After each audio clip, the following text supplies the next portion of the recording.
Yeah, mom. Yeah, mom. Yeah, mom. Sorry, Mom. We're so close to the end. Oh, yes, It's hard to believe. Thank God. Yeah, mom. Oh, sorry. You're happy about that? I'm very happy.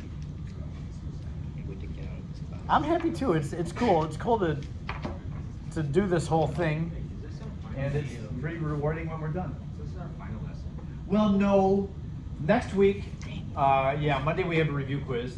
Tuesday I'm going to give you back test and quiz, because we won't see your test then. You'll take your test on Friday, but I'm going to get it back to you on Tuesday. Wednesday will be our last lesson. I've got just a couple of topics that for sure will be on the exam that we never fit into the course, so I'll have to, that'll be my last lesson.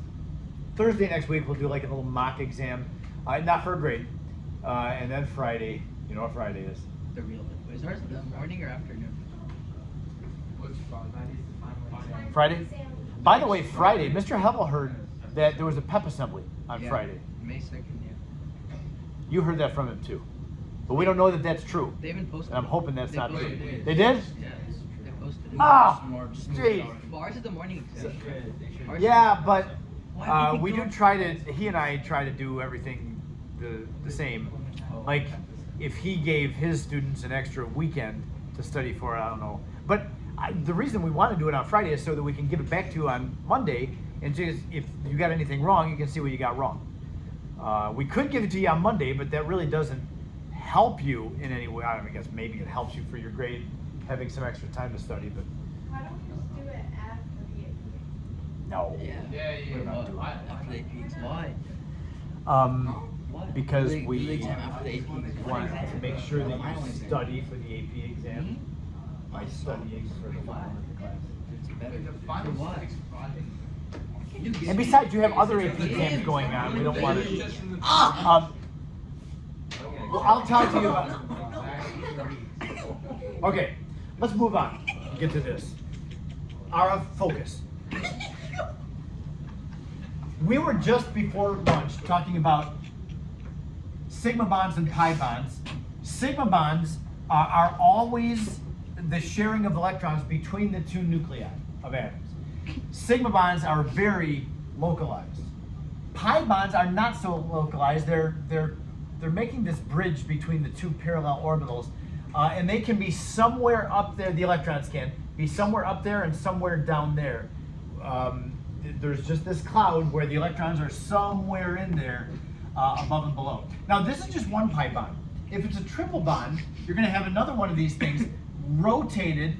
It'll be 180, well, not 180 degree rotation, but it'll be perpendicular to this. So you've got this sigma bond, you'd have a pi bond above and below, and then out here and then behind would be the second pi bond. So the most bonds you can get between two atoms is 3. There's no such thing as a quadruple bond. Yeah. When it comes to hybridization, and I warned you about this at the beginning of class, the only thing you need to take with you is this. You just need to know what the central atom's coordination number is, and then what the corresponding hybridization of its orbitals is using this key. Now I know that the book will put the D term first. If it's sp3d, they'll say dsp3. It's the same thing. I don't know, I just learned it this way, and when I was a student and seeing it, it was always done with the D at the end. I don't know why these Udalls think it should go in the front. But yeah, just running through this for a second. When the coordination number is 4, like, oops, CH4, central atom has 4 things around it. That's got sp3, hybridization. That's 4 orbitals at the bottom, the S and the 3 P's. When it's sp2, that would be like SO3, where the sulfur is making a double and 2 single bonds. That's sp2 hybridization. You see that there's a pi bond in there. That pi bond was not made with a hybrid orbital, but with a non-hybridized orbital. With sp hybridization, that would be CO2. Coordination number is 2. 2 orbitals had to hybridize, that would be sp hybridization. Olivia? What if it's like a coordination number like 4, but there's only 3 bonds? Oh yeah. And lone pairs will count for hybridization. The orbitals will hybridize for lone pairs of electrons. So like NH3 would have a hybridization of sp3.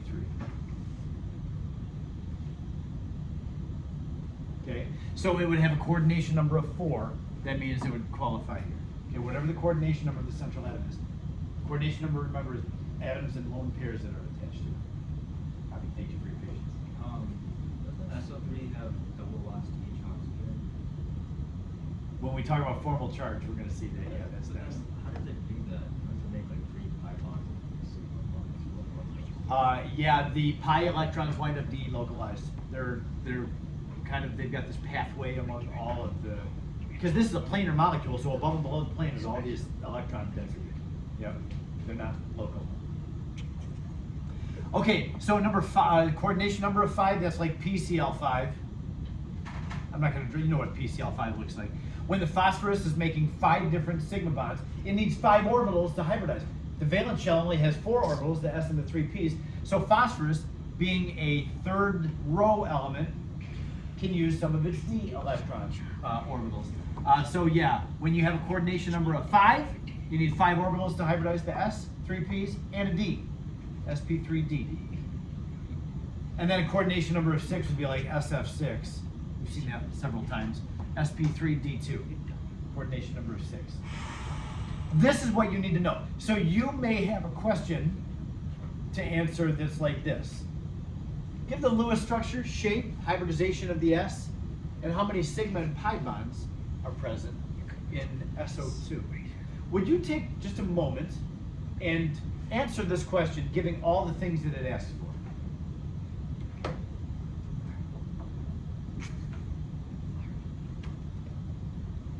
For SO2, write out the Lewis structure, give the shape, hybridization of the sulfur, central atom, and then how many sigma bonds and pi bonds does it have? Yeah? For last Thursday's, you put up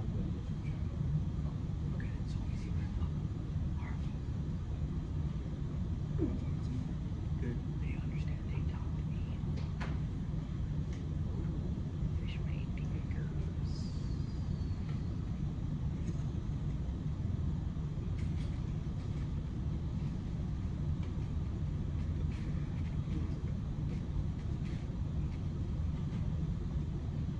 Now don't look up here until you have all those things that it asks for. I'm going to put the answer key up here. Don't look though.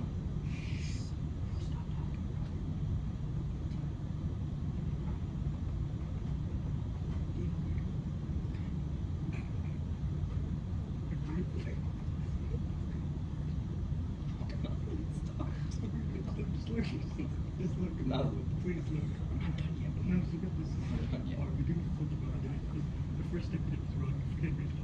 Oh, fix my tanker structure. Yeah, you're wrong the first step. Don't give it up. Alright, this is right. When you see questions in the book, often they will not use the word shape. They often use the term molecular geometry. So just know that means shape. Sometimes it'll say the molecular structure of it. That means the shape of it. So yeah, the Lewis structure is this, the dot structure, and the shape sometimes has other terms that they use for it. So yeah, the Lewis structure looks like this, a double bond and a single bond, and a lone pair on the sulfur.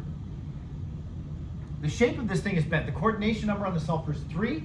So since it's a coordination number of 3, that means 3 of sulfur's orbitals had to hybridize, and that would be sp2 hybridization.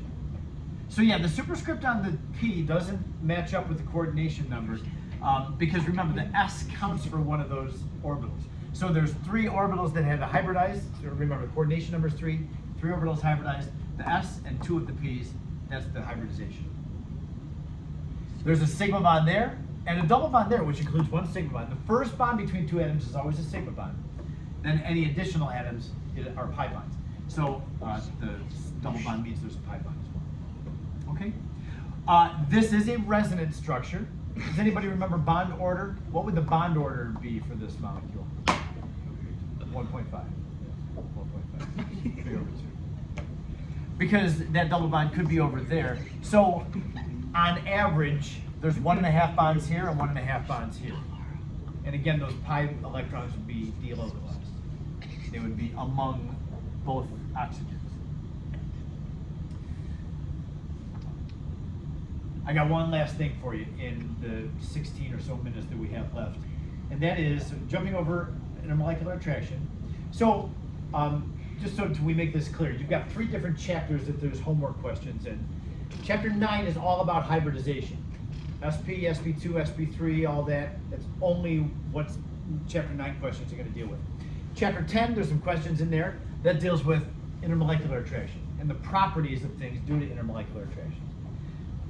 Then chapter 8 is everything else. Lewis structure, shape, formal charge like we're about to talk about, even back to the ionic bonding and metallic bonding. I don't know if there's any questions about metals in there, but definitely ionic questions about lattice energy. I think that might be it. I don't remember what else is in there, but formal charge is taking us back to chapter 8. There's the end of chapter 8 is about formal charge. So we've learned how to do a Lewis dot structure, but some of the Lewis dot structures that we've learned are not actually correct.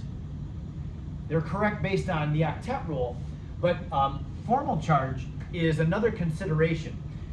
What we really found base formal charge on is the fact that nonmetals are what's involved in covalent bonding. Remember, nonmetals are in the top right part of the periodic table. All nonmetals, even if they don't have an ultra high electronegativity like fluorine, they want to hang on to their electrons. Nonmetals are not keen on getting rid of electrons. So what we're going to do is we need to figure out what the charge of atoms are in a compound. We want to make sure that there's no atoms that have a positive charge. We call that formal charge when it's a covalently bonded molecule. So formal charge is going to be calculated like this. It's just a simple subtraction. You take, for every atom, how many valence electrons it came in with. Like for oxygen, that's 6. For carbon, that's 4. You know how many valence electrons. And then minus how many valence electrons are assigned to it in the structure that you've made. Let me show you an example. Water. A bent molecule. I thought I unlocked that door.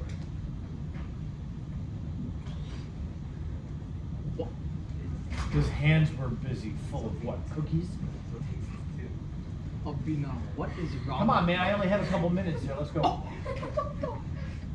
Mr. Moore, that's He's going to eat all those himself. I'm gonna need help finishing. Okay, so anyway, what's the formal charge of the oxygen and the 2 hydrogens? Here's how we would find it. Formal charge of the hydrogen, down there, I'm looking at the hydrogen on the left. It had 1 valence electron that it came in with, so that would be calculated 1 minus how many valence electrons are assigned to it in this structure. Now, our friend Isaac Newton down here is telling us, when you have a bond, give each atom 1 of the electrons in the bond. So hydrogen offered up an electron, oxygen offered up an electron, they're sharing. Hydrogen gets 1, oxygen gets 1. So hydrogen brought 1 in, that's the 1 there, minus there's 1 electron assigned to it in that structure. So hydrogen's formal charge would be 0.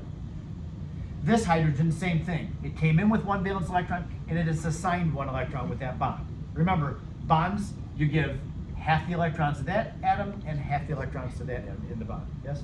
I have like an easier way to remember it. Sorry, I'm just staring at your cookies. I can't understand what you're saying. There's like an easier equation. I think that makes more sense. Okay. Can I show it like? No. How fast can you do it? Like a minute? No. Oh, 30 seconds? So you'll have to use talk to Avi after class. Maybe he'll offer you something too if you talk to him. And maybe some cookies. Sounds good. So anyway, what's important here is what's written up there at the top in bold letters. Because we're dealing with all nonmetals, it's the most optimal thing is for all atoms to have 0 formal charge. We want to try to get all atoms to have the same number assigned to them as they brought into the molecule or the structure. If you can't get everybody with 0 formal charge, that means that somebody's going to have to be non-zero. The most electronegative atom being the most attracted to electrons, if somebody has to be negative, make it the most electronegative atom. We're going to have somebody that has to be negative here because we have an example of, this is the cyanate ion, CNO with a -1, that's a polyatomic ion, cyanate. If we count up the number of electrons, carbon has 4 and has, I put an N. Nitrogen has 5, oxygen has 6, and then the -1 means there's 1 extra electron on this thing. So that's 16 electrons. So if I asked you to do the dot structure of the cyanide ion, you would say, okay, well, carbon goes in the middle, it's the lowest electronegativity. And I'm just gonna give one possible dot structure for this. There it is. All three atoms are obeying the octet rule. There are 16 electrons shown. I've had to make some double bonds to get to 16, but there they are. 2, 4, 6, 8, 10, 12, 14, 16. Okay, we've got all our electrons accounted for. So you'd say, okay, well, this is a legitimate dot structure, and that was true. However, when we look at the formal charges of the atoms here, we started with the carbon. Carbon came in with 4 electrons, and there are 4 electrons assigned to it in this structure. 1, 2, 3, 4. Remember, each bond, you give each atom that's in the bond 1 of the electrons. So carbon's got 4 bonds, that means it's given 4 electrons. And that makes carbon's formal charge 0. That's good, that's what we want. We want everybody to be 0. Then the oxygen is right here. Oxygen came in with 6 electrons. It's assigned 2, 4, 5, 6. There are 6 electrons that are assigned to it in this dot structure. So it came in with 6, it's using 6, its formal charge is 0. Okay, this is good. The nitrogen over here came in with 5 valence electrons. And how many are assigned to it? 2, 4, 5, 6, just like the oxygen has. So now the nitrogen winds up with a -1 formal charge. Now with a -1 charge of this ion, somebody's going to have to gain that electron. So there will be somebody with a -1. But in this case, the oxygen's going to speak up and say, hold on a second. Do you forget who you're dealing with here? Second highest electronegativity. That's me, not you, nitrogen. So the oxygen is going to say, I know this is not going to work. If somebody's going to have a -1 charge, it's me, the oxygen. What has to change here? This works for the octet rule, but it is not, the -1 is not on the right atom. I thought you had a suggestion. You did. What was you doing? Triple bond the nitrogen. Right. And then that means only a single bond will go on the oxygen. Take a look at that option. C with a triple bond to the N, single bond to the O. The oxygen. Is the resonance structure under 3 On paper, there's 3 resonance structures. I'll talk about the third one in a second, which would be a really bad option. Yeah. But anyway, this is another option for, another good option for the cyanide ion. Carbon, once again, has 4 minus 1, 2, 3, 4 assigned to it. So yeah, the formal charge of carbon is 0. The nitrogen now is 0. It came in with 5 electrons, and it has 5 assigned to it. The 2 there by itself, 3, 4, 5. Then the oxygen is bearing the -1 charge this time. 2, 4, 6, 7 electrons assigned to it. Came in with 6, it has 7. This is the preferred structure for the cyanide ion. If somebody's going to gain the electron, it should be the most electronegative atom that gains the electron. So the extra electron is on the oxygen. Yes? If you could just ask us to give the Lewis dot structure to any of them. Yes. On a quiz or test, if I say give the Lewis dot structure, then the octet rule is your guiding principle. If I say give the best Lewis dot structure considering formal charges, then you worry about that. But it is very possible I'll just say give a Lewis structure, or give all resonance structures. Okay. Now, like I had mentioned, the other resonance structure would be the triple bond on the oxygen. We haven't seen that yet. If we have a carbon triple bonded to the oxygen, single bonded to the nitrogen, this is a train wreck as far as electrons go, because the carbon still has 0 formal charge. The nitrogen would have, remember how we find its formal charge, 5 electrons it came in with, but assigned to it here are 7 electrons. So the nitrogen has a -2 formal charge. And even better, the oxygen, which is the most electronegative atom in this set of 3, would have the formal charge +1. +1 means oxygen has lost an electron. You think oxygen's going to lose an electron to wimps like carbon? No. Sorry, carbon, I don't think you're really a wimp, but as far as electron pull, it's a wimp. So, yeah, that ain't going to happen. Oxygen with a +1 formal charge, no way. Okay, so that's the story with that. Now, the next slide is going to be something that I definitely want you to see. This is going to be strange. The next example is PO2F. This is a neutral compound. Let's see if we can get everybody to be 0. So if I asked you to do the dot structure for PO2F, P has 5, there's 2 oxygens with 6, and then fluorine has 7. So there are 24 electrons in this structure. We put P in the middle, and then OOF.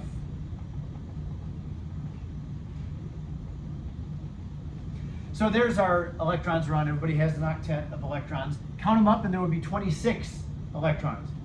Too many. Should be only 24 electrons. So a double bond needs to be made. Well, you can make a double bond between the oxygen, or you can make a double bond between the phosphorus and the fluorine. Let's make it with the oxygen first, and we'll see what that looks like. So the oxygen there, the oxygen, the phosphorus there. So this is got everybody obeying the octet rule. That is an F, by the way. It kind of looks like a P. There. Take a look at the formal charges. We've got 2 oxygens. They don't have the same formal charge. They're different. So the P right now has a formal charge of 5 minus 4, which is positive 1. Right off the bat, this is not good. 4 electrons are assigned to the phosphorus in here. The oxygen, the one on the left, has 6 minus 6, which is 0. The one on the right, the formal charge is negative 1. 6 minus 7 electrons assigned to that one. And then the fluorine has a 0. Actually, we're not bad on this one. This has positive 1 and this has negative 1. Everything else is, well, those other 2 are zeros. It's pretty close, but it's not great. And the fact now this time we have fluorine. The most electronegative element is seeing the oxygen with the negative 1 and fluorine and say, yeah, no, this is not going to work for me. The most highest electronegativity. If anybody's going to be a negative 1, it should be the F. You can't really do anything with the F though, because it's already a 0. And can we make it a negative 1? How could we get fluorine more electrons when it's a very tiny thing? You can only get 8 electrons around it. But there is something that we could do with the phosphorus. The phosphorus having a positive 1 formal charge, that can be helped. Now something is going to be done here that is going to be different, something you have never seen before. Maybe you've seen it before. See how this oxygen is negative 1? It would be nice if that oxygen was 0 as well. So what can we do? Phosphorus is positive 1. It needs to gain another electron. Oxygen is negative 1. It needs to get rid of an electron. Here's what the oxygen. You have a suggestion, Arv? Maybe we're gonna break like octets. It is going to break the octet rule. That's right. Oxygen, this one that's negative 1, is going to say, you know what, phosphorus, I'm going to help both of us out. I'm going to take one of my lone pairs. I'm going to offer them up for both of us to share rather than me having both. Because remember, when they share, that means the oxygen gets one of the electrons and the phosphorus gets 1 electron. Well, that's going to work. So in our second scenario, we're going to have the P making a double bond to both oxygens. Good call on that, Art. And then, of course, the fluorine is only making a single bond. And that didn't change. The fluorine was 0 at the beginning, so it's still going to be 0. But both oxygens now are 0. They came in with 6, and they have 6 electrons assigned to them. So the phosphorus is 0. 1, 2, 3, 4, 5. It had 5 electrons minus the 5 electrons assigned to it. The oxygen has 0, the fluorine has 0. This is the preferred structure of PO2F. So it is preferable for a big enough atom, remember big enough means third row and larger, to forsake the octet rule in favor of getting itself and other atoms 0 formal charge. Yes? So basically, if we have it being this like PO2 for any compound without a negative 1 or plus 1 or anything, like our answer should end with You should have 0 for everybody. Yep. You should. Okay, and now it's almost time to go. I did have one other example of formal charge. I'm going to do this really quickly. I hope I don't leave you hanging like, what did he just do? I don't get this. The sulfate ion. Before today, if I would have asked you to do the sulfate, you say, oh, that's super easy. Just ask with 4 O's around it. And then, you know, if you can put all the lone pairs around it. The sulfur would have what formal charge? It would have a positive 2 formal charge because it had 6 electrons that came with it, and it's only assigned 4 electrons here. The sulfur's a positive 2. That's not good. That's not the way we've just learned. And the oxygen, every oxygen has a negative 1. An option that you have, now if I put all the lone pairs in for the oxygens, I'm trying to race the clock on this. Another option, because we saw on the previous one, where oxygen can offer up one of its lone pairs to make another bond, to maybe to relieve that charge separation.